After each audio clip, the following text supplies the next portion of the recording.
All right, card party is over.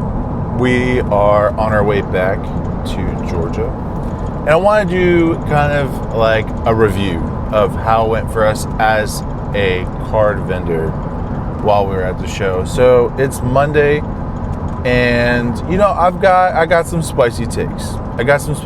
Probably some takes people aren't gonna like, especially if you are a card collector. But it kind of goes both ways. And there was a lot of great things about Card Party that I personally enjoyed that was very refreshing, but also a few things that were kind of negative. And I think now is a great time to bring it up and kind of see what you guys think about it. Maybe I'm in the minority on some of these opinions, but I want to hear y'all's feedback. So first off, up front, I was very excited for Card Party 3 in Tampa. And it was a 6-hour drive for me and some of my friends coming from Georgia. We got an Airbnb, really nice stay. And day one, Friday, I think just about every vendor was terrified. And by terrified, I mean like it was incredibly slow for a Friday. In a lot of cases, Fridays, I mean, sometimes you have a quiet Friday, sometimes you have an insane Friday. And I think there's two things that made it hard for vendors specifically. One, I think there was a lot going on event-wise. I don't exactly remember the schedule completely, but I think a lot of that detracted from the vendor hall. And I get it. Card Party isn't all about sales. It's not all about buying cards. However, if you are, paying for a certain amount of traffic, to your storefront, you kind of, expect a certain amount of traffic. But it's still fine. I think for what it is, Card Party is great for the collector. It just happens sometimes, Two, I think because Card Party did not sell Friday passes, that people who were only available on Fridays who could have potentially gone to the show weren't able to go and attend the show. From what I understood was that all passes sold out and they were at capacity. However, Friday, and I'll show some footage that I think I have, it's not busy, like at all. And really the only people who came were people who had 3-day passes and were able to get like the Friday included with their 3-day pass. Otherwise, like, I don't think there was any other way you could really attend on Friday, since they don't sell tickets for Friday specifically. So it was pretty rough. And something else I wanted to bring up, which was a huge letdown, was I was unable to buy additional vendor passes. I had a good buddy of mine who was able to work Friday and Saturday with me to help at the shop, because it can get busy. Or, if you want to walk around and network a little bit, maybe see some other shops, trade with some other people, maybe even attend like an event or two. I was not able to get the coverage I needed because they just didn't have additional vendor passes. They let us know a week before the show how exactly we could buy vendor passes. And it was at the very bottom of an email, and it just said, and as a matter of fact, I don't even think it said exactly how to buy them. It was just that you couldn't buy them in person. So there was like no link. It was really like obscure, and it was just really poorly communicated, ultimately, is what I want to say. And when I got there, I got the same message. It was like, look, we sold out of all tickets for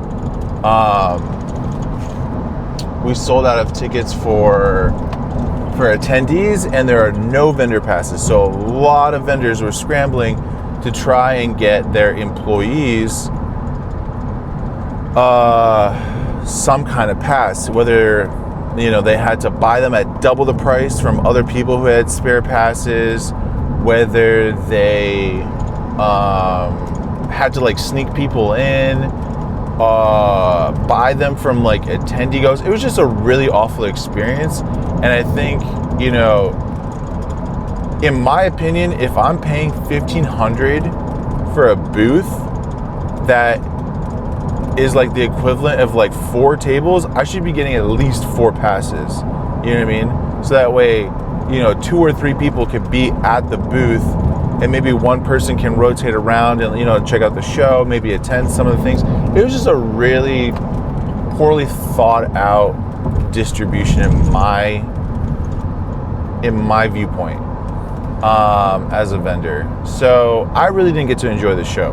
I had to basically come really early, which was another kind of strange thing, is like most days you had to be ready to sell at 9 a.m., which is okay, I think, for some people. But every time I got there, like only 20% of the vendors were even open at 9 a.m. And I think general admission was let in at like 9:30, because a lot of vendors they need time to sleep. Like if you're, getting out at like 6 or 7, right? And you then go out to eat. So let's say you wrap up everything, you secure everything, you're out by like 7 on average. I think for most people, you're out in like about an hour once you've kind of like put all your stuff away, so like it doesn't get stolen like while you're not there. You're out by 7, and then you're at, let's say, like a restaurant by 7:30. You're out of that restaurant by like 8:30, 9. You go home. Maybe you want to go out. Maybe you want to like see the town. Maybe you want to go to the casino. Maybe you want to go to trade night. And so it just leaves you. You get home and you have to like unpack. You have to like shower. Prepare for tomorrow. Get your. You know what I mean? Like, once everything was all said and done, I wasn't like fully like ready for bed until like midnight or 1 a.m. most days. And like, I'm not like that much of a social butterfly. I didn't even go to any of the trade nights. I just hung out a little bit with friends and had dinner. Really simple stuff. And having to wake up and only have like 5 or 6 hours of sleep in order to be ready to be at the show at like 8 a.m. because it takes about like, I would say, depending on your display, like 30 minutes to an hour to be ready for buyers, to set up your booth again or your tables. It takes about an hour, so you have to be there at 8 a.m. So if you're going to bed at 1, you have to be somewhere at 8. It's rough, dude. You just feel really exhausted by the end of it. But it is what it is. Like if you more hours to sell is better, but that first hour, like you might see 1 or 2 people. And if I'm not mistaken, I'm not totally sure what the breakdown was, but I think usually first thing in the morning, there's also like events going on too. So that already reduces the amount of traffic coming to your shop. So you're kind of like showing up and really like representing like the show. If you're showing up to, have things for people to look at and be ready to buy those things because, they're looking for stuff, they want things, it'd be nice to be able to show up rested, right? Anyway, that was like a side tangent. It's not that, I've had 5-6 hour nights before, like, it'll be fine. It was just kind of like a side thing that kind of rubbed me the wrong way of having to get there so early. I'd rather it start a little bit later and then end a little bit later. You know what I mean? But I think the reason why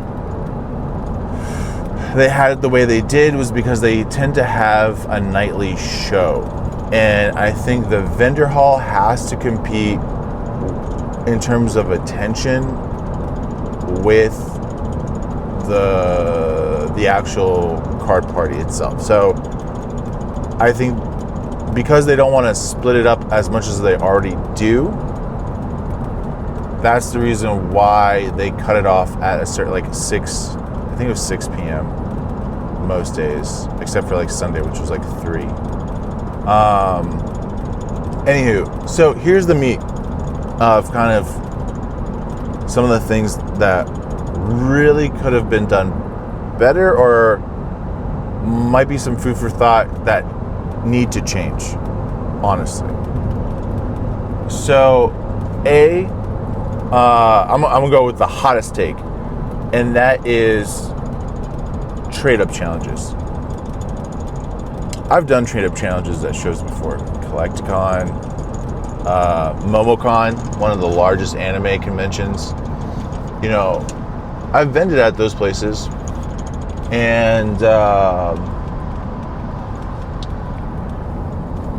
like I've helped kids out with their trade-up challenge. You know what I mean? Like I'll take a hit, and you know I'll give them 10-20% up on their trade-up challenge. You know, because it's like 1 or 2, maybe 3 at most will ask about it. You know, we try to help them out.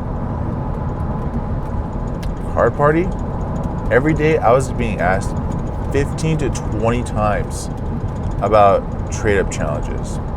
And I know what you're thinking. Or at least I have an idea of what you're thinking. It's like, well, you could just say no.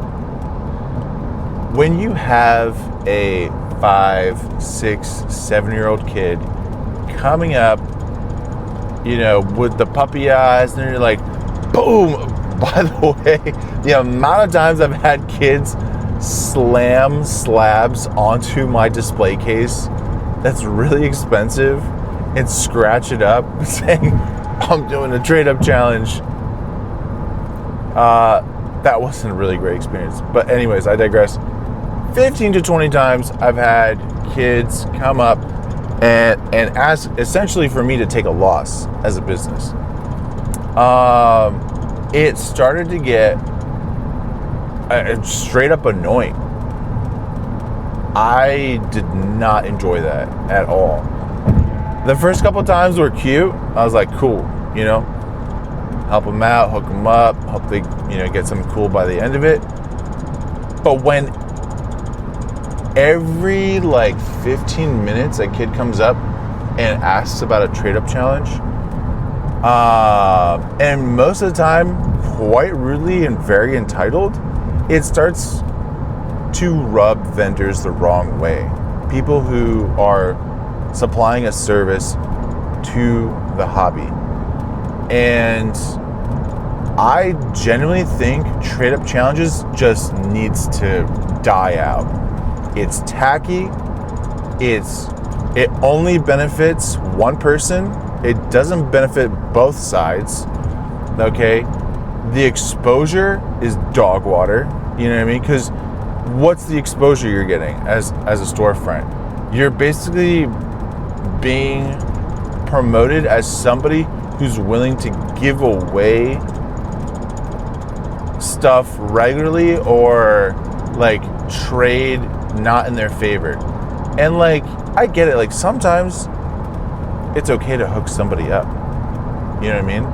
But you can't run a business. People have bills to pay. They have rent to pay. They've got utilities. They've got, show fees. They've got, there's a slew of fees that stores have to take on in order to supply these things to the general public, especially if you want something other than, Walmart or GameStop supplying, your run-of-the-mill stuff. You know what I mean? Vendors oftentimes take great pride in their selections because they handpick all these different things that they think other collectors like themselves are going to appreciate and would like to add to their collection.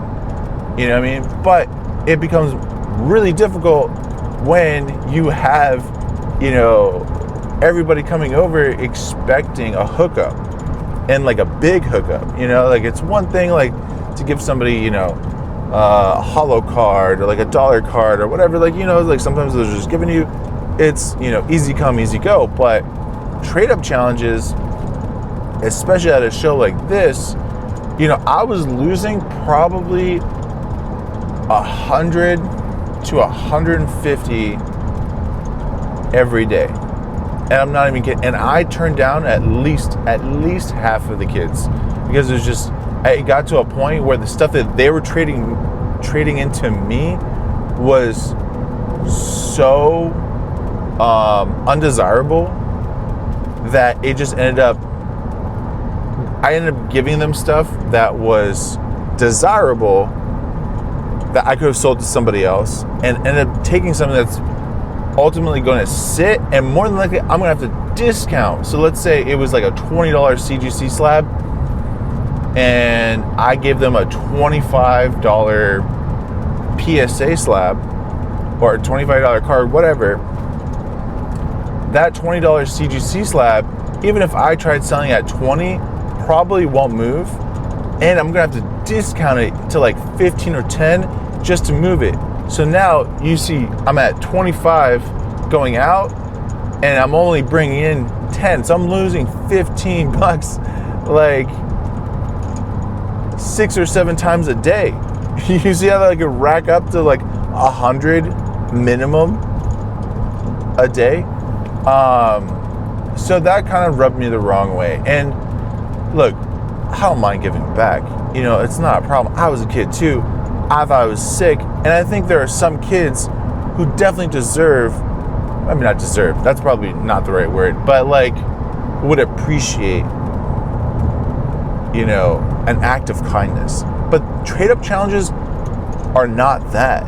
Trade up challenges are a big middle finger to stores at this point in time, because you're essentially going up to like several people in a row and tell them like, hey, I need you to take a loss for my gain. And you just do it over and over and over and over. There's nothing clever about it. Okay? It's a one-sided street. And it's just tacky as hell. And it hurts stores that are already having a hard time in this like weird economy that we're in, where it's really difficult to get things from distribution so we can offer it at a fair price. Everything is super hard to get. So really the last like sector of the hobby where there's still a way for us to like offer things at a fair price, which is raw cards, singles, and graded cards.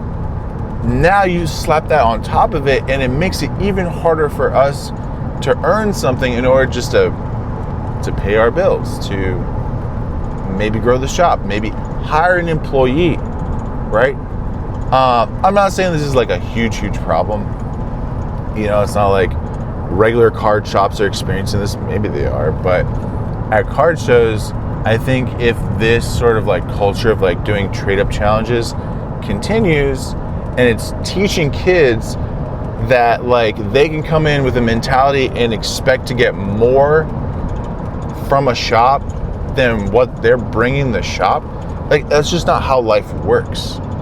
You know what I mean? And it's a very like, it puts vendors in a very weird position, in a very awkward position to have to turn kids down, because instead of a shop deciding on their own to hook a kid up, a kid is now coming in with this entitlement, thinking, oh, if I just say these words, trade up challenge, they're gonna give me stuff.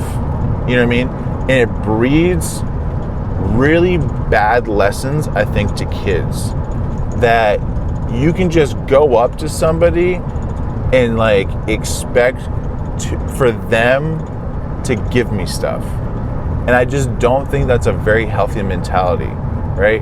And it's not like, Halloween, for example, where people hand out candy. Like candy's like 25 cents, 50 cents. Like here, in many cases, you're getting $5, $10, $15 going out every time, So it went, I think, from something, and I get it, I don't think this was like the intended purpose. But I think it's gotten a bit out of hand, and I don't see it really adding anything to the hobby. I think trade-up challenges were initially a clever way to make some unique content that seems clever, but in reality is just really cheesy and does more harm, I think, overall to the community than it does positive. In my mind, I think it breeds entitlement, which is definitely not, I think, an American value that people would approve of here. I think hard work, and that's the thing. That's another thing I want to, but I'll get to the other thing here in a second. It breeds entitlement, and it breeds expectations of loss to the store. Anytime a store hears trade-up challenge during card party, you immediately go to a negative place in your mind, and you're like, dang, I do not want to do business with this kid. I do not want to do business with this family. Now, mind you, I would say 90% of parents who knew what was going on and was like supervising their kid, or at least they didn't know what was going on, but they were just going up with their kid, had no idea what was going on. Which is fair. You know what I mean? Most parents supervising, they don't know what a trade-up challenge is, and they probably aren't thinking about what is happening, right? I would say 9 times out of 10, maybe 8 times out of 10 at best, they're just supervising their kid. And so I think, I want to take a moment and really say thank you to the parents who were actually involved with their kids' experience and was actively teaching them how to deal with people, how to deal with businesses, right? For example, I had, and this was only maybe once, maybe twice this happened, out of maybe 20 or 30 times. Yeah, something like that. I had 2 families. A kid would come up with the parent. Parent would be right next to them and say, hey, I'm doing a trade-up challenge. Can I trade you something for slightly better? And the parent would say afterwards, yeah, he's doing this trade-up challenge. It'd be awesome if you could do this. And then just leaves it there, doesn't really say anything, you know what I mean? Just kind of lets you know that they're aware of what's happening, and then will shop for other things, right? So the parent is taking on the responsibility of the loss that the shop is about to incur. So a kid would do a trade up, we'll expect, let's say, a $5 come up. The parent at the very least will spend 10, 15 bucks to kind of even the playing field. So it's really just money in, money out, no harm, no foul. And I think those parents who are actually aware of what's going on, I genuinely want to say thank you so much. That actually was probably the reason why I probably continued to do some of the trade-up challenges up to a certain point at Card Party. But generally, the way those interactions would go is a kid would come up, the parent would be 6 feet behind them, 10 feet behind them, and the kid would just literally zero social skills most of the time. Zero social skills, just slam a slab onto my display case, scratching it up, say, trade-up challenge, and literally nothing else. Wouldn't say, hi, how are you doing? What's your favorite poke? Nothing. They did not care at all. All they wanted to do was monkey see, monkey do what their favorite creator has done in the past, which was, I'm going to screw you out of something that's more valuable. They're not learning anything from these trade-up challenges. And I think if this is something we actually want to keep in the hobby, I think creators need to do a little bit better and actually teach etiquette. You don't just Like, I get it. You want to make like snappy edits, blah, blah, blah. You know, you're running out of content ideas. I get it. You know what I mean? Like, you don't see it from our perspective as a content creator because you don't run a shop. But like, if you're going to be screwing shops out of money because you're a content creator and you're kind of using that to your benefit, at the very least, like, don't make it so that everybody wants to do the exact same thing and offers zero value in return. Like, that's my number one ick, is like when somebody comes with entitlement and like an idea that they're going to be getting out ahead, and like there's nothing in it for the shop. Not a social interaction, not like a great conversation, nothing. It's like, why would I even do business with you? And that's just not how the world works. And I think a lot of kids are getting that impression that you could just come up and expect more than what you have. Like, it just doesn't work. That just makes no sense. You don't go to a grocery store with $5 expecting to leave with $8 in groceries. Like, that just, it doesn't work like that. Like, people can't live a life that way. Anyway, so those are my thoughts about trade-up challenges. I think either A, we just need to stop doing it. I think it's tacky. Or B, if we do them, it needs to evolve. Like, there needs to be something taught here, because it is just, it's just not a great time for vendors. And trust me, vendors, I think generally speaking, not everybody, but most vendors who love the hobby, that, you know, either like watching the show, like playing the game, like collecting the cards, you know, and not always for like a financial motive. I think a lot of them love hooking up kids, but not in this fashion. I think this is not positive in any way, shape, or form. Like, it's literally just money driven. And I think most of the time, like, these kids don't even know what these Pokemon are. They have no personal attachment to it. They just see, oh, this is $25. I have 20. I want the higher thing. That's it. What else? Other than that, okay, so let's go to the positive side of things. So, positive side of things, I thought that it was a great bonding experiences for families.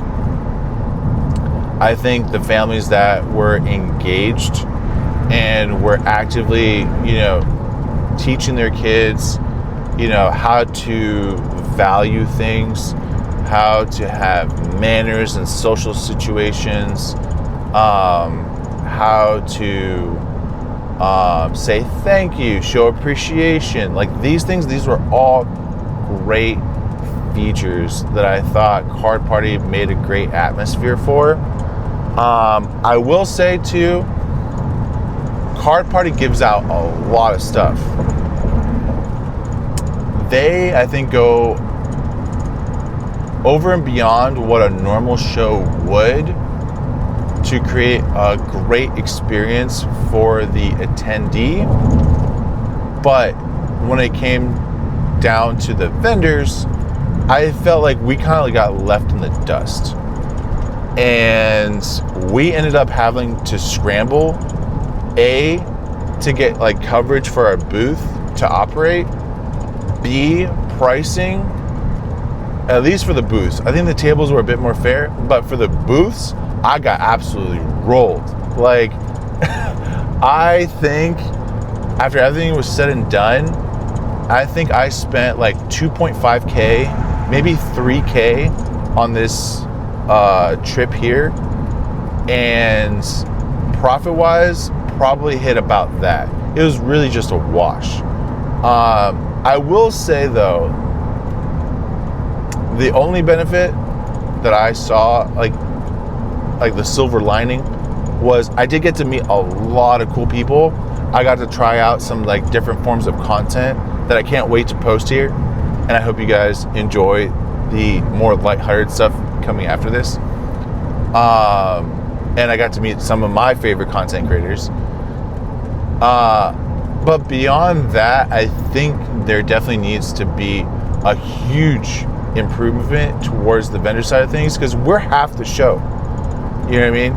Like, Nat and all of them, like, they put on all these like cool things for people to experience, but like, we also need to like A, eat, and B, like, feel like there's somebody like in our corner, right? And I feel like it's way out of balance in that sense. So, and oftentimes I really didn't, the only time I really saw staff was like a random staffer, maybe looking at my shop, like maybe they wanted something. But I didn't have really anybody check in at any point during the show. The only time I saw staff was at the end when the vendor hall was closing and they were telling us to get out. That was the only time staff checked in, saying like, hey, you know, is everything okay? Not once.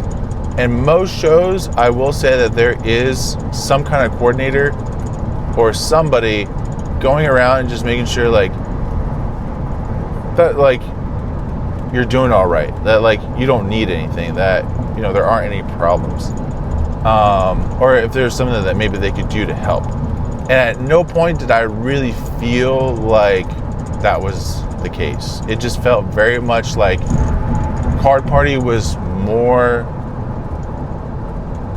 focused on the guest experience, which ain't that terrible, right? Like, I get it.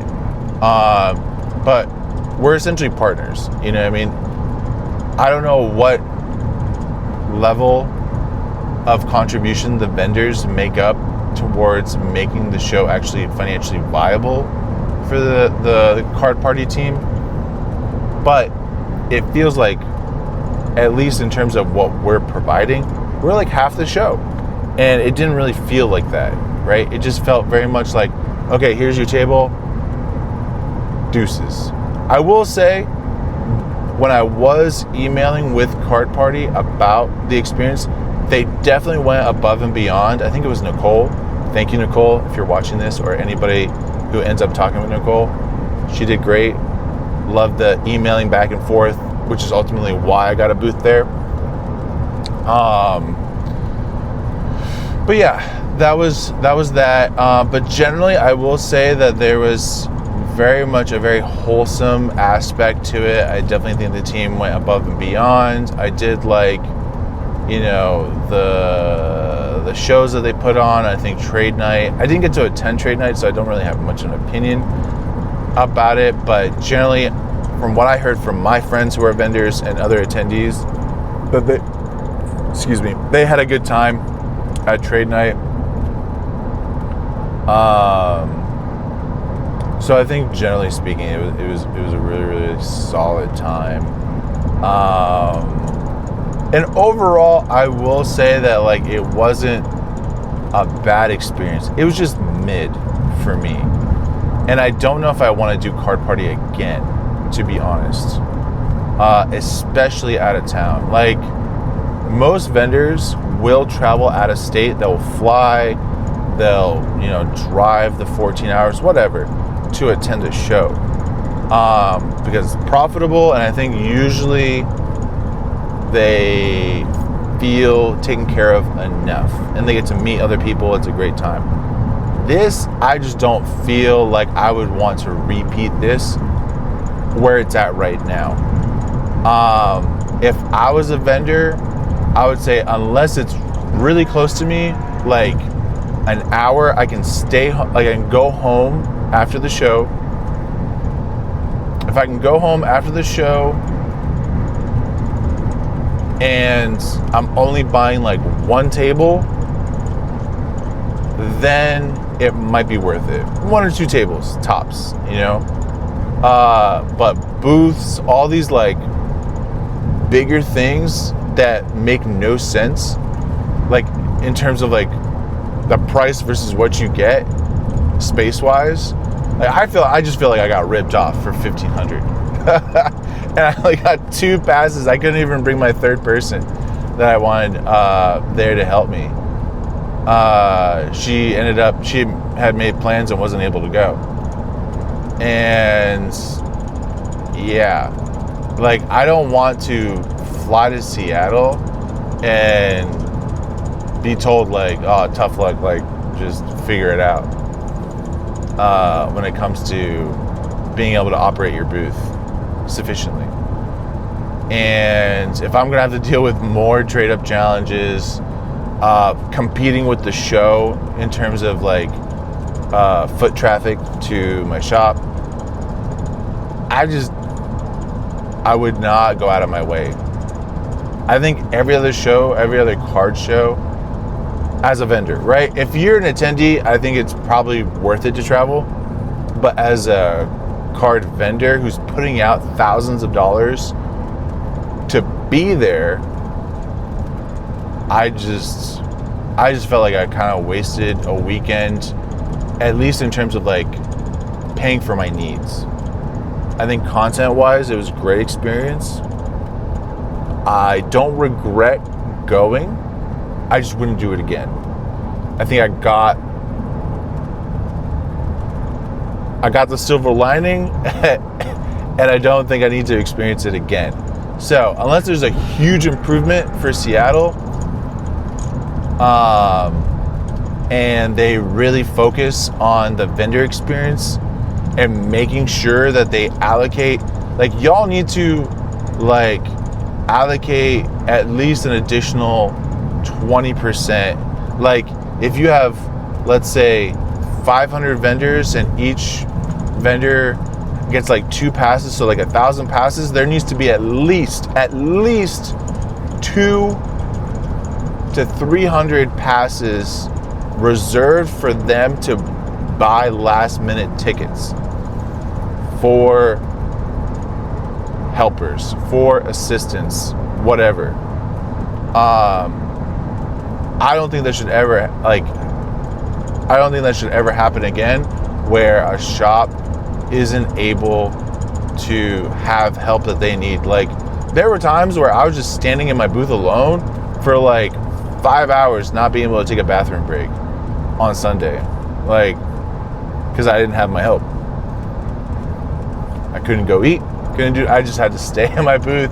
And luckily I had friends there that also came down from Georgia, and finally, like, when they were at a good place, they were able, I don't even know how they got an extra pass, but somehow they did. And I was able to borrow their assistant for like 30 minutes. And I was able to go take a bathroom break and then film a little bit of content and take a look around. And that was it. And then I had to get back to my booth. I would love to go to Seattle. It's been a long time since I've been in Seattle. But there needs to be like some kind of assurance that they're going to do right by the vendors this time, because otherwise I'll be skipping that. And unless it's in Georgia next year, I'm skipping the East Coast side as well, if it's more than like an hour drive, or maybe even like hour and a half drive. I don't think it's worth the hassle. So I hope things improve. I'm pretty sure the team behind Card Party cares enough about making it better. I think if they put half the effort that they do towards the guest experience, towards the vendor experience, I think it'll be great, and I'll look forward to whenever those changes are made, so I can be part of it, because I think it's a great concept. I think what they offer is amazing towards guests. I think you should attend if you were an attendee, a guest. I think you should travel, go see it. It's a great time. If you're a vendor, as it stands, I don't recommend it. I think CollectCon is a better choice. I think a local card show would be a better choice. If it's near you, get a table, 2, 3, whatever. But anything beyond that, I think is just burning money, because the booth that I paid for, which was like $1,500, it was essentially, I mean, they gave me one table there. I just felt like, oh man, such a bad taste in my mouth, dude. I got 2 passes, 1 table for a 10 by 10 space. Gave me 1 table, 2 chairs, and some drapes in the back, and that was it. Like, I'm so mad at myself for not just getting tables, because if I got the equivalent in tables, which would just be 4 tables next to each other, like in a square or whatever, any kind of arrangement, I would have had 4 passes. And I still think the booth was still bigger, technically, because tables are usually like 6 feet by 6 feet, 6 feet in one direction. The booth was 10 by 10 by 10 by 10. So the booth was still bigger, and they still gave you less passes. It was weird. And there were no other benefits. You don't get shout outs, you don't get coverage, nobody films you, nobody checks in on you, you don't get early entry, you don't get late exiting. There was just really, I just felt like I got shafted. And I felt like, in terms of like traffic wise, there was no benefit for being right in the middle of the show either. I think if you were on the outsides, you were doing a lot better. If you were near I think the content creator signings, I think maybe you did better. I didn't really get a chance to see it, but it seemed like the outer limits or the outer perimeter of the show was doing a lot better. Like if you were next to like the bulk alley, or if you were like on the outsides, maybe like by the bathrooms, by the cafeteria, by the stage, maybe even by the signatures where they were doing autographs and stuff, I think you were getting better exposure to traffic than people in the middle. So that was my experience. Overall, I'd say, for it being their 3rd year, they're probably way ahead of the curve in terms of what they're providing. But if that's the case, the prices need to be cheaper. Like, that is no reason I should be paying that much money for such a mid experience. And at $300 a table, I still think y'all have room to step up and, make it feel like it's worth. Like, if you're just getting one $300 table, whatever. Like, I think there's a way to make that back. But when you're essentially paying like $500 a table, or like $400-ish a table, and you're slapping Airbnb on top of it, and you're slapping gas, and you're slapping like eating out and all this stuff, all that stuff adds up, and it becomes way more expensive than what it seems. Like, I definitely think there's a way to improve on that. But anyway, I've yapped long enough. I've still got about at least another 2 hours before we make our first stop. I'm heading back to Georgia. I need to sip on some water. I'll see you guys on the next video.